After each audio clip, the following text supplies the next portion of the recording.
Ойлашы, 28 жыл ғой, 28. Осы мен туылған кезде бар ғой, бірінші әке-шешемнің атын емес, президенттің атын жаттаған сияқты, сөйлей бастаған кезде. Как будто бір сезім, үйде 30 жыл тұрасың ғой туылған жеріңде, ешқайда көшпейсің, сол үйдің бүкіл түкпір-түкпірін білесің.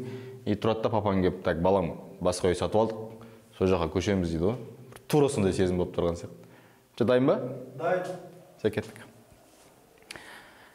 Тәуелсіз ел болғалы тарихымызда болмаған жағдай орын алғалы тұр. 28 жылдан соң елімізде жаңа президент сайланбақ. Осыған дейін тойлау болды, ал биыл шын сайлау болатын шығар әлгі жерде.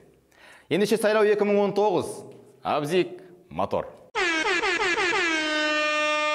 Сандар магиясына сенетіндердің естеріне салайын.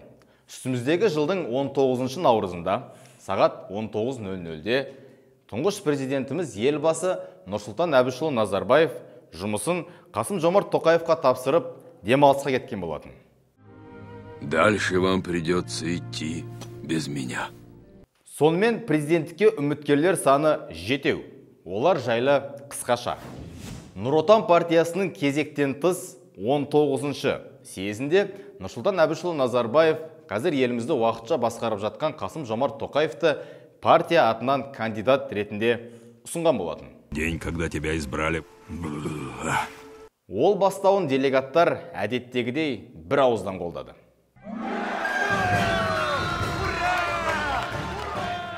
Мың 1953 жылы 17 мамырда Алматы облысында дүниеге келген Тоқаев мырза Мәскеу мемлекеттік халықаралық қатынастар институтының түлегі, ғылым докторы. Еліміздің сыртқы саясатын қалыптастыру жылдарында сыртқы істер министрі, премьер-министрдің орынбасары және премьер-министр, сенат төрағасы қызметін атқарған. Ұлы дала баласы, ұлы дала қырандары қоғамдық бірлестігінің атынан бұл саяси додаға түсіп жатқан Сәдібек Түгел. Шығыс Қазақстан облысында 1955 жылы дүниеге келген, Қазақ мемлекеттік университетін бітірген. Қазақстан Республикасы парламенті сенаты бұқаралық ақпаратпен байланыс бөлімінің меңгерушісі болып қызмет атқарған. Ақжол партиясының кандидаты Дания Еспаева президенттікке түсетін Қазақстандағы тұңғыш әйел болмақ. Еркектер әйелден болмайды дегенде сонда намысымыз тап, неге болмайды дегенде сол кезде мен ойыма осындай шешім келді. Хайповать так, хайповать. Еспаева ханым 1961 жылы 5 наурызда Ақтөбе облысында дүниеге келген. Құрмет орденінің иегері, банк саласында 34 жыл қызмет жасаған. Кезекте 2011 жылы сайлауға түсіп, хайп ұстаған Жамбыл Ахметбеков. Халықтық коммунистік партиясы өз кандидатын ұсынған кезде лотерея ойнаттау шамасы. Кандидатом президента Республики Казахстан на выборах 9 июня 2019 года Ахметбекова Жамбыла Аужанович. Ну что ж, новый управляющий, наш верный и трудолюбивый служащий. Да? Бесспорный кандидат на эту должность.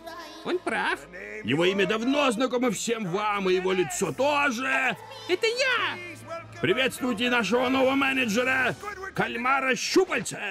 Карате ғылымдарының докторы казахский Брюсли Ахметбеков мырза бұрынғы Целиноград облысы, Қорғалжын ауданында дүниеге келген. Целиноград ауыл шаруашылық институтын бітірген. Құрдасы Дания Еспаевамен бірге Қазақстан Республикасы парламент мәжілісінің депутаты. Жәкең өзі шешкісі келетін басты мәселені атап өтіп үлгерді. Батыстың жаңағы бір-бірінің еркекпен еркекпен үйленуі, әйелмен әйелдің құшақтасып сүйісуі, олардың бір-бірге тұруы, ол біздің елімізге жат нәрсе. Яғни олар азақ адам болса, біздің миллиондаған адамға өздерінің ар-ұждандарын алып келіп бізге кіргізіп, енгізіп, бізді білдіруге қажет емес. Енді елімізде шешілмеген мәселе осы ғана ғой. 2011 жылғы сайлауда халықтың 1,36% дауысын жинаған Жамбыл Ахметбеков биыл енді 2%-дан асыруды жоспарлап отырған сияқты. Ал осылай жалғаса беретін болса, келесі сайлауда 3%-дан астам дауыс жинауы мүмкін. Осылай 50-60 жылдан кейін қыздардың тырнақ бояуы, кірпік өсіру деген секілді бағыттарды көтеретін болса, кім білет, бәлкім президент болып та қалар. Аяқпен бүйтіп кеп аласыз ба?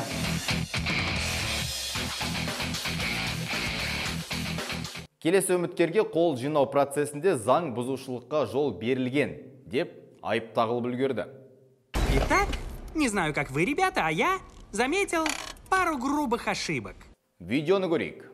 Құжатта үміткердің аты жөні көрсетілмесе де, оған қолдау білдіретін сайлаушыларға қатысты тиісті ақпарат бар. Орталық сайлау комиссиясы мұндай деректің ауыл партиясынан президенттікке үміткер Төлеутай Рақымбековтың штабында анықталғанын растады. Және кандидаттың аты жөні көрсетілмеген парақтарға қол жинау жайлы басқа ақпараттың жоғын хабарлады. Рақымбеков бұл жайлы білетінін, тиісті шара қолданғанын жеткізді. Енді 118.140 сенімді сайлаушылардың қолын жинау шынында да оңай емес қой негізі. Как вы это? Енді ол түсінікті түсінуге болады. Бүкіл достары, туыстары, көршілері, тіпті гәптестерін қосқанда ары кетсе 1140 болар. Ал қалған 117.000 қолды қайтсын енді. Қарағанды облысында 1964 жылы туылған Төлеутай Рақымбеков Қазақстан Республикасы ауыл шаруашылығы вице-министрі қызметінде болған. Қазіргі таңда ұлттық аграрлық ғылыми білім беру орталығы акционерлік қоғамы басқармасының төрағасы қызметін атқарады. Қазақстан Республикасы Кәсіподақтар Федерациясы сайлауға 1959 жылғы Батыс Қазақстандық құрмет орденінің иегері Амангелді Таспиховты ұсынды. Кандидат Қазақ политехникалық институтын бітірген. Қазақстан Республикасы парламенті сенаты мен мәжілісінің депутаты болған. Биылдан бастап Батыс Қазақстан облысы кәсіподақтарының аумақтық бірлестігінің төрағасы. Кәсіподақтың бар екен, олардың осындай бірліктері бар екен, солардың осындай қоғамдық бір үлкен күш екен елге паш еткізіп, өзіміздің жақтастарымызды жинап, қол жинауымыз керек деп, өз басым солай деп ойлаймын. Иә, кәсіподақта темада. Президенттікке үміткерлер жарна ретінде 2 миллион теңге беретінін ескерсек, бұл 2 миллион ауаға кеткен ақша шығар. Бірақ бір жағынан ауаға емес, өзін жарнамалауға кеткен ақша деген дұрыс болар.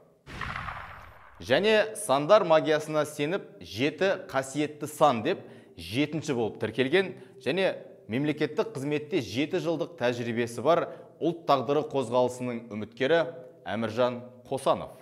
1964 жылы Қызылорда облысында дүниеге келген. Киров атындағы Қазақ мемлекеттік университетінің журналистика факультетінің түлегі. Түрлі жылдары коммунистік жастар одағында, Қазақстан Республикасы мемлекеттік органдарында, саяси партиялар мен қоғамдық қозғалыстарда еңбек еткен. Принимаем бой, мы готовы, мы будем участвовать в этих выборах.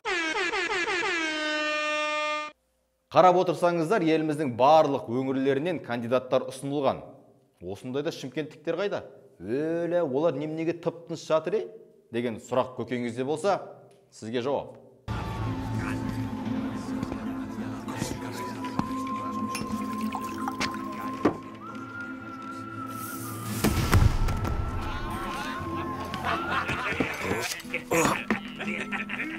Wi-Fi-дің паролі қандай?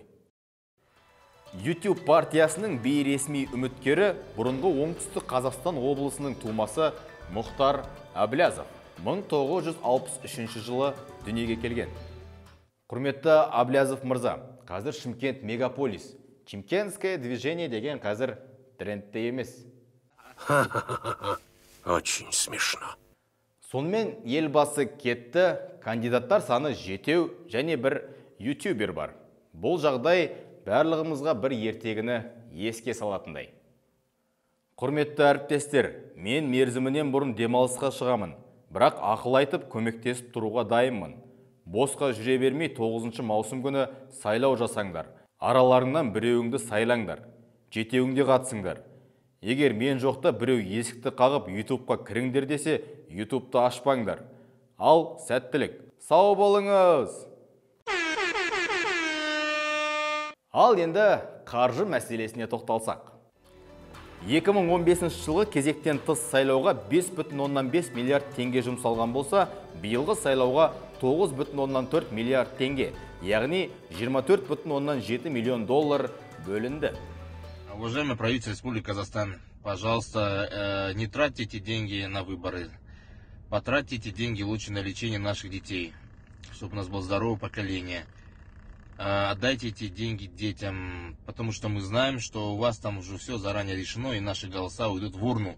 Дейді танымал Вайнер. Алайда Тоқаев мырза бұл сайлау әділ өтеді. Халық кімге көп дауыс береді, сол ел басшысы атанады деп сендірді. Мен мемлекет басшысы ретінде сайлаудың таза, ашық әрі әділ өтуіне кепілдік беремін. Енді 11 мамыр мен 7 маусым аралығында кандидаттар үгіт насихат жұмыстарын жүргізеді. 8 маусым күні тыныштық күні, ал 9 маусым жаңа президентіміз анықталатын болады. Пока я еще официально не президент, я могу сказать, как гражданин Украины, всем странам постсоветского союза, посмотрите на нас. Все возможно. Ендеше кандидаттарды зерттеуге барлығымызда бір ай уақыт бар. Іске сәт. Вот, я все сказал. Бүгінге осы. Егерде осындай бағытта контент жасай бер, толыққанды обзор жаса десеңіздер, видеоны достарыңызға таратыңыздар, лайк басыңыздар, комментарий жазыңыздар, және төменде жазылған біздің Instagram парақшамызға тіркеліңіздер. Алда бұдан да қызықтар күтуде. Бүгінге осы. Жігіттер, все, өшіреміз. Перден жабыңдар, есікті құлттай салыңдар на всякий случай. Жарай ма? Бітті.